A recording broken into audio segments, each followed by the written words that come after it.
Британската антиевропска партија УКИП соопшти дека отворила истрага за инцидентот со незиниот европратеник Стивен Волфи во Страсбург, кој се онесвести и заврши во болница по бурната кавга со својот сопартиец и неистомисленик Мајк Хукем.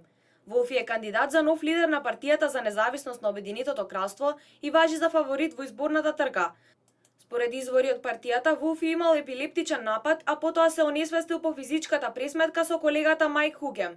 Тие наводно се скарале поради шпекулацијата дека Волфи би можел да пребегне во конзервативната партија на Тереза Меј. Неговата состојба беше означена како сериозна и тој по извршеното снимање на мозокот бил задржан во болница, но сега вели дека се чувствува добро. Неговиот сопратеник Нейтан Гил изјави дека Волфи е подготвен повторно да ги воспостави пријателските односи со Хукем. Стивен сака да се смири со господин Хукем, свати дека ситуацијата отиде предалеку и го направи првиот чекор за да ги задржи пријателските односи. Некои медиуми тврдат дека Волфи се струпалил на подот онесвестен како последица на добиениот удар 2 часа по расправијата. Мајк Хукем ги негираше обвиненијата, тврдејќи дека тоа било само ситна расправија. Излезе од едната просторија, јас влегов низ другата врата во истата просторија, поради што започна ситна расправија. Сврсто велам дека немаше никаква тепачка, ниту тој ме удри мене, ниту јас него. Расправијата и нервозата во оваа британска партија започнаа по референдумот од 23 јуни на кој партијата, која го покрена барањето за напуштање на Европската унија, го постигна тоа што го бараше.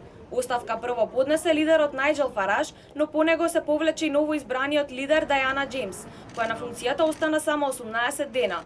Фараж сега одново ја предводи партијата, но инсистира дека нема да се кандидира за лидерската функција, како тоа што го правеше 2 пати претходно, да поднесе оставка, а потоа да се предомисли и да продолжи да ја предводи УКИП. Во изјавата по инцидентот, тој го осуди однесувањето на пратениците, велејќи дека тоа му штети на имиџот на партијата. Двајца возрастни мажи дојдоа во ситуација физички да се пресметаат и тоа не е долично однесување. Јас нема да се вмешам и да кажам кој што направил, но сакам да истакнам дека инцидентот не требаше да се случи. Истрагата е во тек и ќе видиме што ќе се покаже. Доколку истрагата покаже дека сепак имало физичка пресметка за европратениците, тоа би имало последици. За прекршување на правилата на Европскиот парламент може да бидат казнети со опомена, губење на правото на глас или парична казна во вредност и до 3000 евра.